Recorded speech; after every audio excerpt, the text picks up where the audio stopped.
ستیلی ماں کا سلوک میرے ساتھ اچھا نہ تھا۔ وہ ذرا ذرا سی بات پر مجھے دھن کر رکھ دیتی تھی، اور شام کو جب میرا باپ گھر آتا تو اس سے میری سچی جھوٹی شکایتیں کرتی۔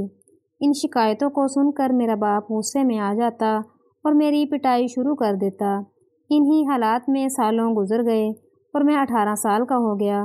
ایک روز میری ستیلی ماں کی شکایت پر میرا باپ اتنا ناراض ہوا کہ پہلے تو اس نے مجھے خوب مارا پیٹا، پھر مجھے گھر سے نکال دیا اور مجھ سے کہا کہ اب میں کبھی اسے اپنی شکل نہ دکھاؤں۔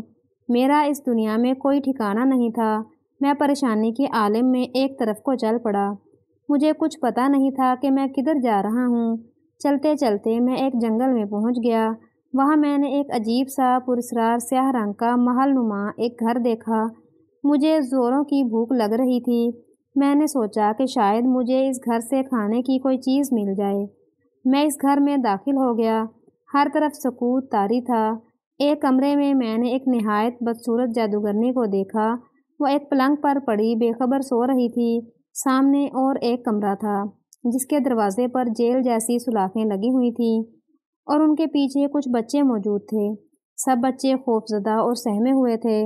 میں ان کے قریب گیا تو ان میں سے ایک بچے نے سرگوشی کے انداز میں کہا، خدا کے لیے یہاں سے بھاگ جاؤ، اگر جادوگرنی اٹھ گئی تو وہ تمہیں بھی ہمارے ساتھ قید کر دے گی۔ میں نے انہیں تسلی دی اور پوچھا کہ وہ لوگ کون ہیں اور یہاں کیسے آئے ہیں۔ انہوں نے بتایا کہ یہ جادوگرنی ان بچوں کو پکڑ کر لے آتی ہے جو اپنی امی ابا کو بتائے بغیر اپنے گھروں سے دور دور گھومنے پھرنے نکل جاتے ہیں۔ ہم بھی ایسے بچے تھے، اس لیے اس نے ہمیں پکڑ لیا اور اپنے گھر لے آئی۔ یہ جادوگرنی ہم سے اپنے گھر کے سارے کام کرواتی ہے، اور جب کام ختم ہو جائے تو ہمیں اس کمرے میں بند کر کے باہر سے کنڈی لگا کر خود مزے سے سو جاتی ہے۔ ان بچوں کی کہانی سن کر مجھے بہت افسوس ہوا۔ میں نے ان کی مدد کرنے کا فیصلہ کر لیا۔ میں نے اس جیل خانے کی کنڈی کھول کر سب بچوں کو آزاد کر دیا اور ان سے کہا کہ وہ یہاں سے بھاگ کر سیدھے اپنے گھر جائیں۔ میں نے انہیں یہ تاکید بھی کی کہ آئندہ وہ اپنے ماں باپ کو بتائے بغیر کہیں نہ جائیں۔ انہوں نے وعدہ کر لیا اور خوش خوش وہاں سے بھاگ گئے۔ ان کے جانے کے بعد میں بھی وہاں سے نکلنے کے لیے پلٹا، مگر کیا دیکھتا ہوں کہ وہ جادوگرنی وہاں آ گئی ہے۔ بچوں کو جیل میں نہ پا کر وہ سمجھ گئی کہ میں نے انہیں آزاد کر دیا ہے۔ وہ غصے سے لال بھبوکا ہو گئی۔ اس نے اپنے دانت کٹکھٹاتے ہوئے اور قہر بھری آواز میں بولی، تو نے ان بچوں کو یہاں سے نکال کر مجھ پر بڑا ظلم کیا ہے۔ میں ان بچوں سے اپنے گھر کے سارے کام کرواتی تھی، اب وہ تمام کام مجھے خود کرنا پڑیں گے۔ لڑکے، تجھے اس حرکت کی سزا ضرور ملے گی۔ میں تجھے جادو کے زور سے بالکل چھوٹا سا بنا کر مٹر کے بیج میں بند کر دوں گی، پھر اس بیج کو ایک ڈبیا میں بند کر کے اپنے گھر سے باہر پھینک دوں گی۔ اگر تیری قسمت اچھی ہوئی تو کوئی اس بیج کو ڈبیا میں سے نکال کر زمین میں بو دے گا۔ اس میں سے مٹر کا ایک پودا نکلے گا جس میں ایک پھلی لگی ہوگی، اور اس پھلی میں تو گہری نیند سو رہا ہوگا۔ ہاں، اگر کوئی نیک دل لڑکی تجھے پھلی سے نکال کر اخروٹ کا حلوہ بنا کر تجھے کھلائے گی تو تب ہی تو اپنی اصلی شکل میں آ سکے گا۔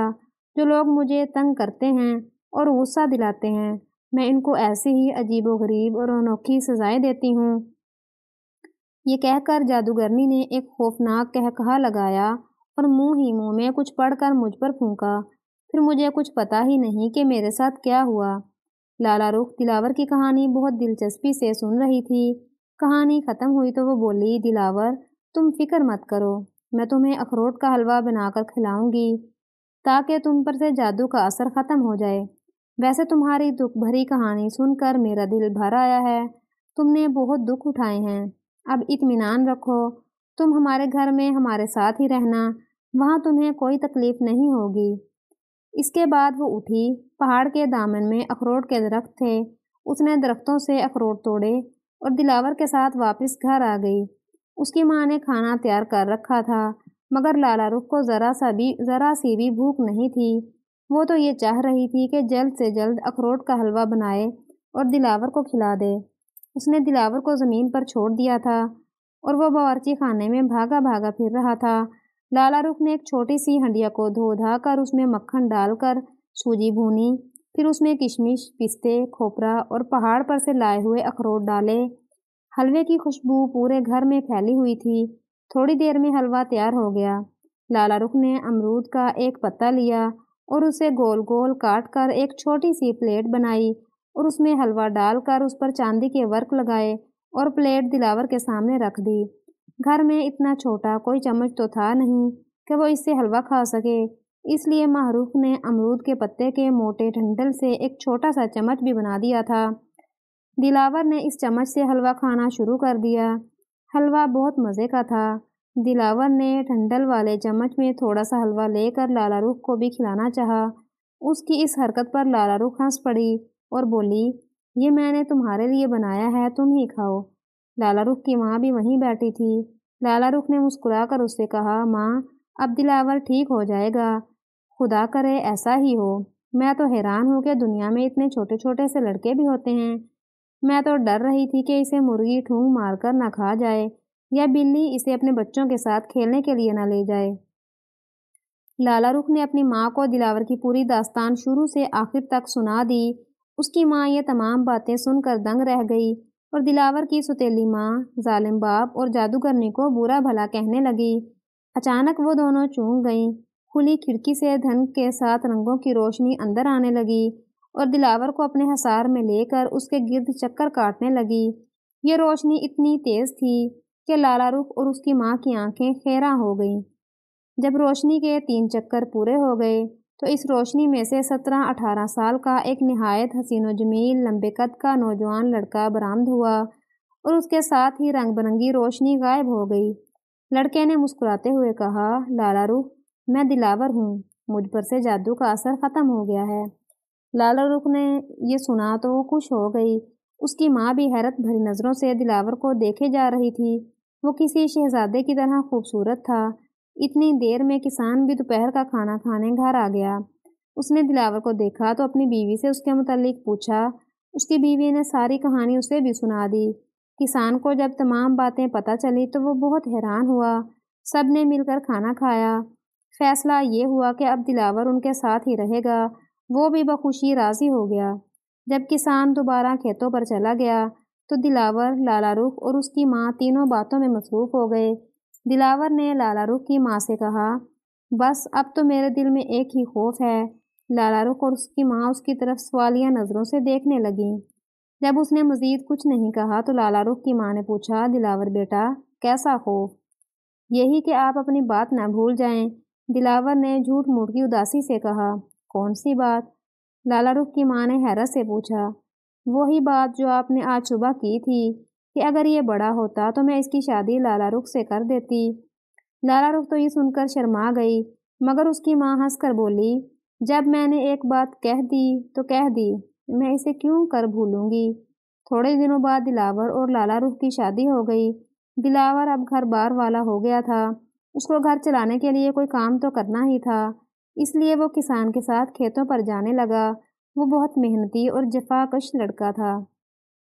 وہ کھیتوں پر صبح سے شام تک کام کرتا، پھر کسان اپنے کھیتوں میں سبزیاں وغیرہ ہی اگاتا تھا۔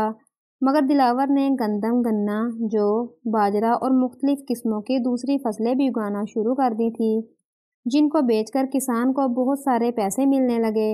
اتنے پیسے تو اس نے زندگی بھر نہیں کمائے تھے۔ ان پیسوں کو جمع کر کر کے تھوڑے ہی دنوں میں انہوں نے ایک بڑا سا گھر بھی بنا لیا اور پھر سب ہنسی خوشی زندگی گزارنے لگے۔ پیارے دوستو، اگر سٹوری پسند آئی ہو تو سٹوری کو لائک اور شیئر کرنا مت بھولیں اور مزید اس طرح کی ویڈیوز کے لیے میرے چینل کو سبسکرائب کریں۔ جزاک اللہ۔